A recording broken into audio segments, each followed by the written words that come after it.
Hola, Moniquita. Uy, Hola. casi que no funciona. Estamos pensando y como echémosle fuego a ver si prende. Pero no, pero ya prendió, gracias a Dios.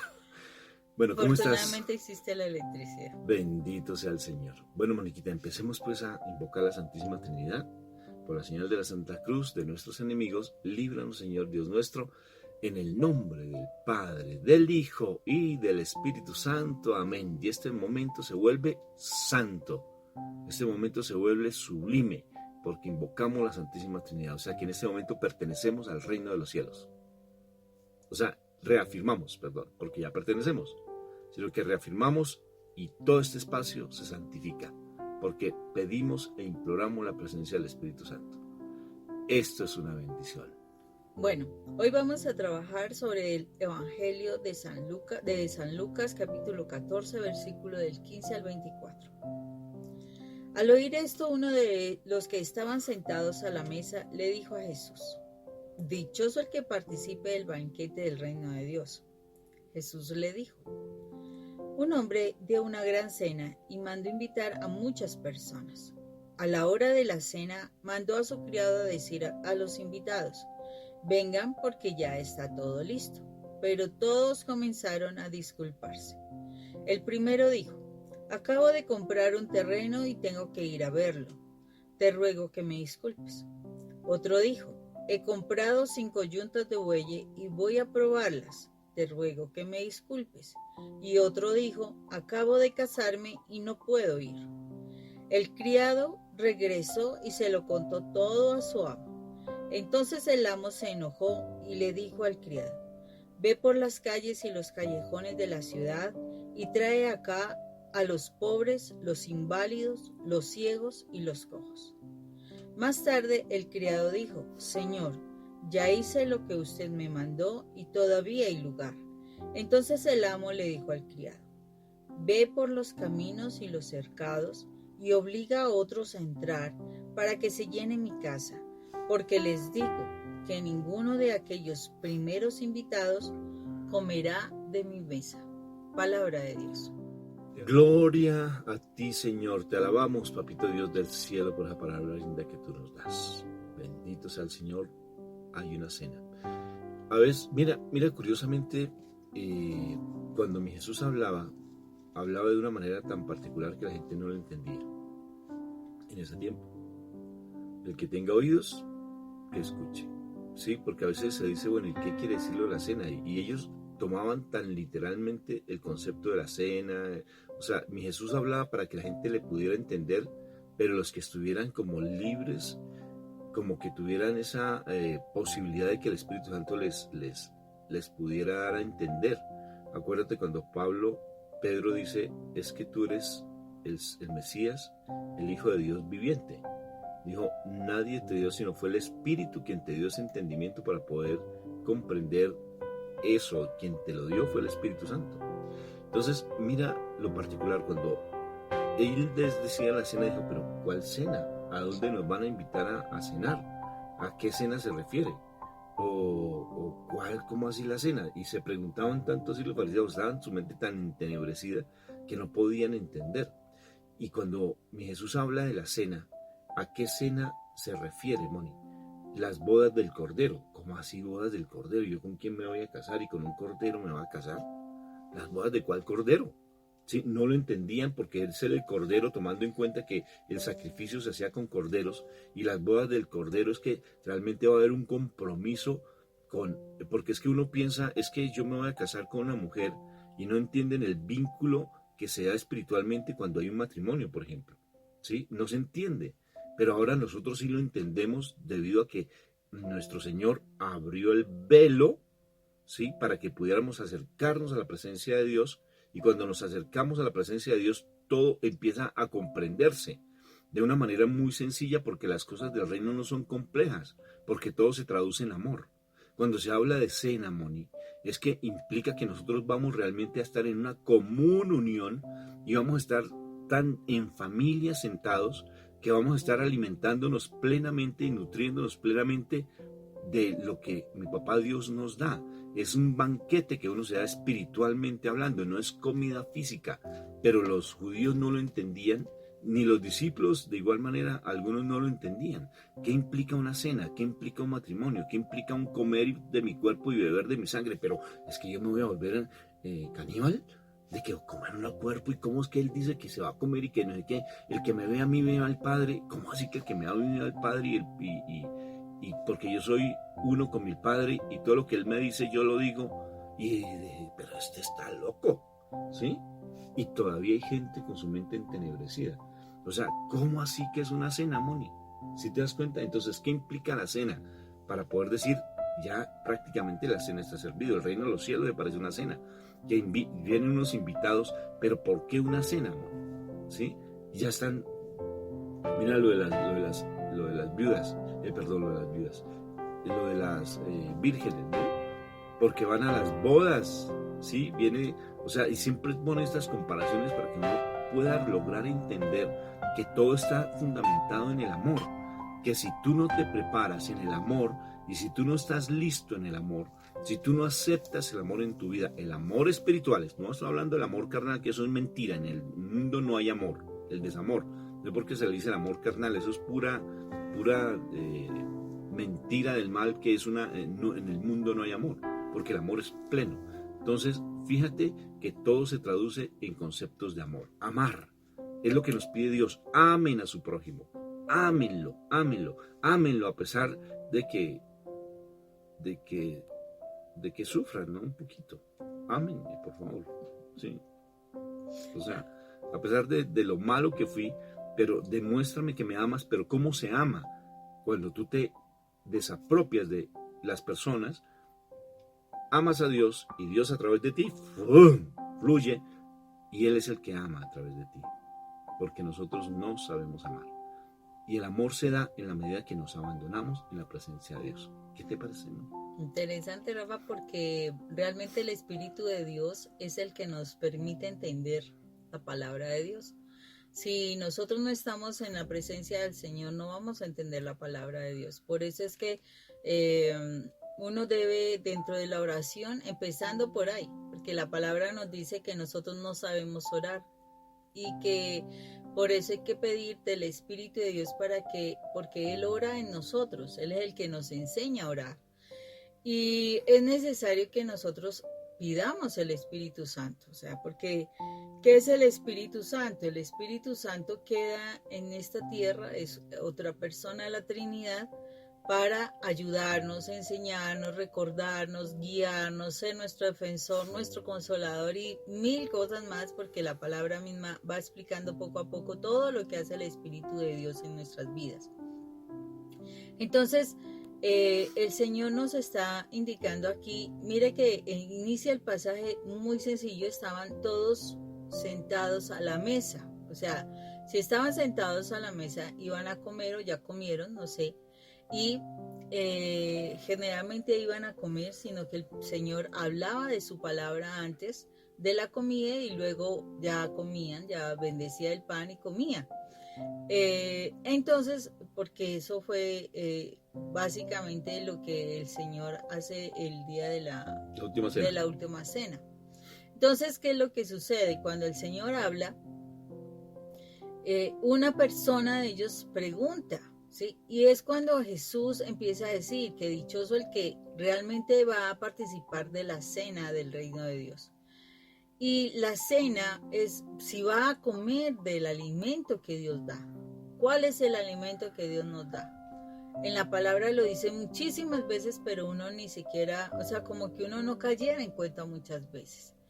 Y cuando dice el pan de vida, o sea, el pan de vida tiene un significado importante, porque es, si tú comes del pan de vida, si tú realmente ingieres esos alimentos, como le dijo el día a Pedro que estaba orando y va el ángel y le habla cuando va a ir a donde Cornelio, en un sueño le muestra, como en una visión le muestra que iba a comer que le dice que se coma esos rollos, ¿cierto? Y entonces, ¿cómo así? ¿Me va a comer esos papeles? Me supongo.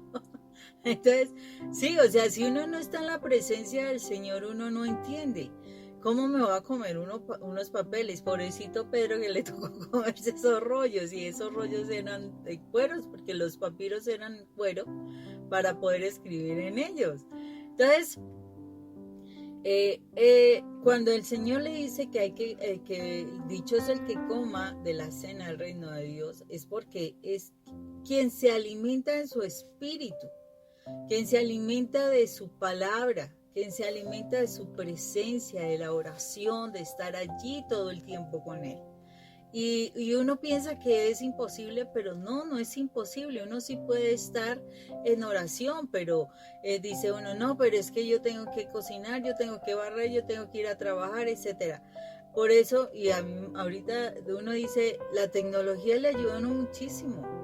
Hay muchísimas cosas que tú puedes tener que definitivamente te van a ayudar. ¿Y qué es lo que te va a ayudar? Es que la música, que las oraciones, para que tú estés todo el día en sintonía. Y si tú te alejas de la televisión, de las conversaciones incorrectas, pues eso te va a ayudar a estar todo el día realmente en oración. Entonces, en este pasaje bíblico el Señor dice, el que se alimenta, ¿sí? El que come la comida del reino de Dios. Y lo triste fue que en ese pasaje él tenía un pueblo escogido. Yo creo que aún lo tiene porque el Señor ama a su pueblo. Muchas veces lo demostró, ¿sí? Pero entonces el Señor ama a su pueblo, lo tenía escogido para una gran cena, o sea, para que ellos fueran los salvos. Pero ¿qué sucedió con su pueblo? Y lo dice aquí en este pasaje muy claramente, rechazaron esa invitación. Tenían tantas cosas en el mundo, mire cómo es de tremendo. Y habla el caso del que tiene propiedades, negocios, dinero, etcétera, que se disculpa porque tiene muchas cosas que hacer.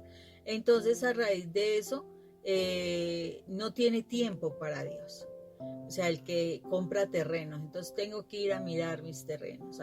El otro es el que tiene el ganado, ¿cierto?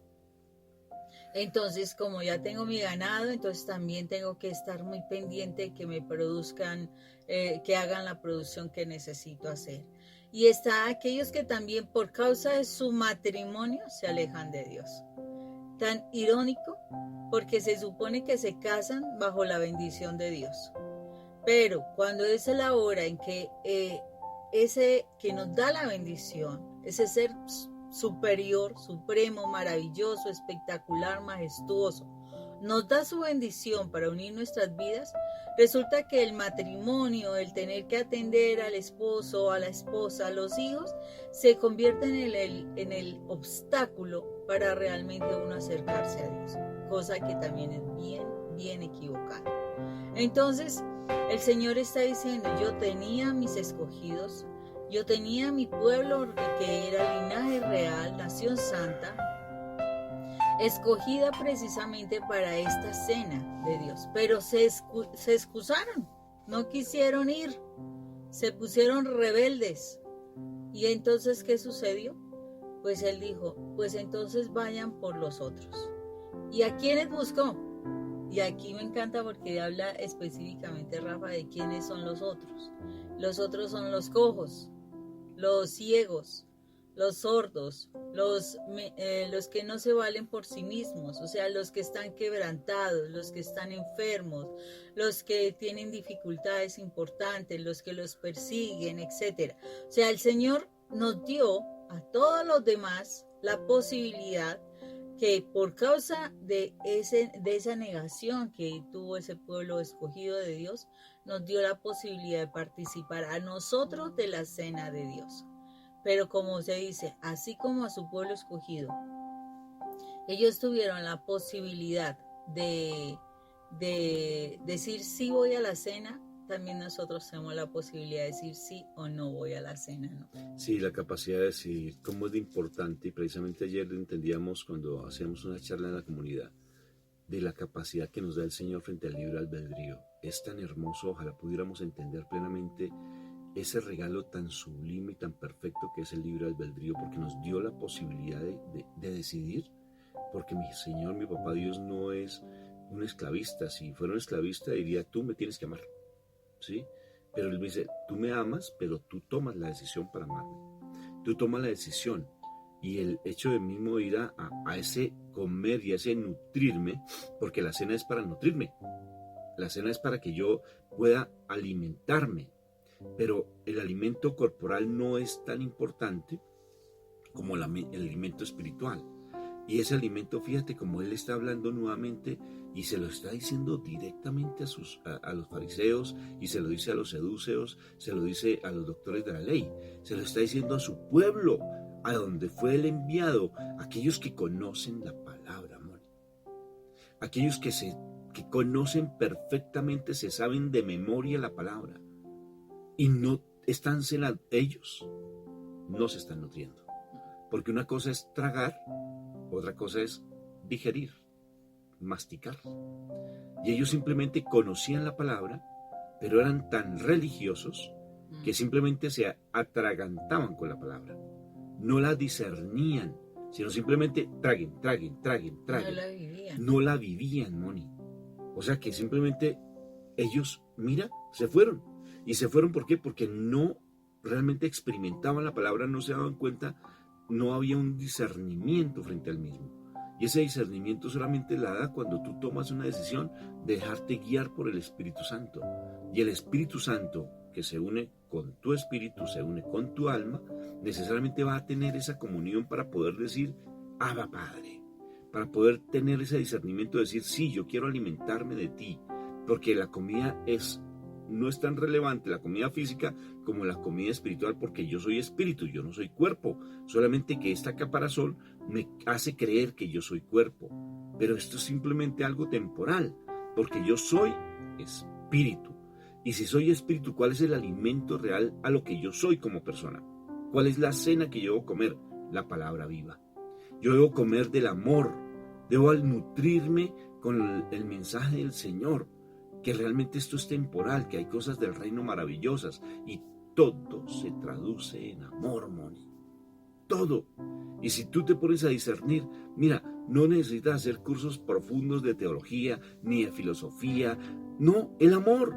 Dime entonces por qué se salvó el ladrón que estaba al lado de mi Jesús, si no era teólogo, no era sumo sacerdote. Y no ha ido a confesarse. No, ni fue donde Mónica, de Rafaela, a tratar de sanar las heridas emocionales que traía porque era ladrón. No. Sí, porque tal vez el papá fue ladrón, entonces, o tenía resentimiento porque el papá y la mamá tenían problemas, y no. Y no tuvo muchas cosas. No, mira. Y simplemente, ¿qué hizo él?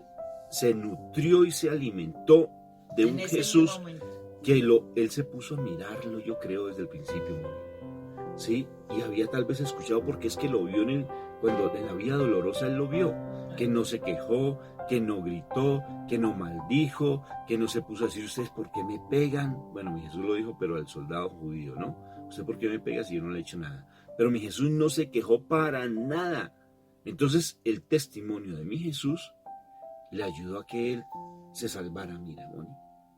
Y no se quejó de nada, de ahora mis hijos, ahora mi esposa, y ahora yo qué le voy a dejar. No tenía miedo ni de morir ni del coronavirus, ¿sí? No tenía miedo, Moni, y a pesar de que iba a morir. Pero ustedes, ¿por qué? Tenía una conciencia tan clara que incluso defiende a mi Jesús sin ser cristiano. Yo no creo que él haya sido ni bautizado, Moni. Mira. Claro. El ladrón. No, porque supone... Pero fue el bautismo que él recibió, fue el bautismo de sangre.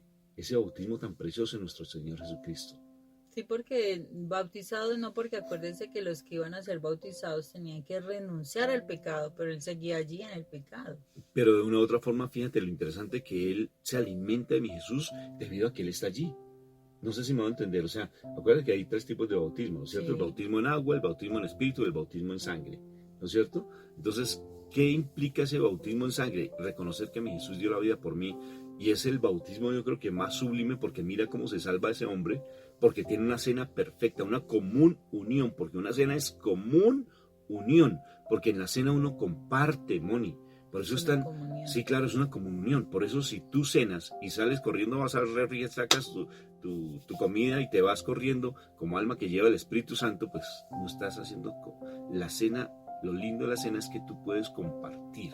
Entonces, realmente, porque allí hay una común unión en esa cena. Y las cenas son para eso, para uno nutrirse Nutrirse no solamente del alimento físico, sino también del compartir en familia. Y mi Jesús dice, así es el reino de los cielos, y tú fuiste invitado. Pero entonces si se tiene el espíritu del fariseísmo, pues necesariamente estamos tragando. Y no nos estamos nutriendo porque no nos cuestionamos. Y vale la pena uno cuestionarse, pensar como Pedro pensó, tan lindo, ¿no? Cuando dices que solamente tú tienes palabras de vida eterna. ¿A dónde más ir? Si es que tú tienes ese discernimiento de ese bravucón, de ese impulsivo, y tenía un discernimiento tan lindo porque se dejaba llevar, porque se nutría, porque se alimentaba, a diferencia de Judas, por ejemplo, porque él pensaba en otra cosa diferente. O igual que Tomás, amor. Pero es que tú dices de pensar y me parece muy bien, pero ¿pensar en qué, Rafa?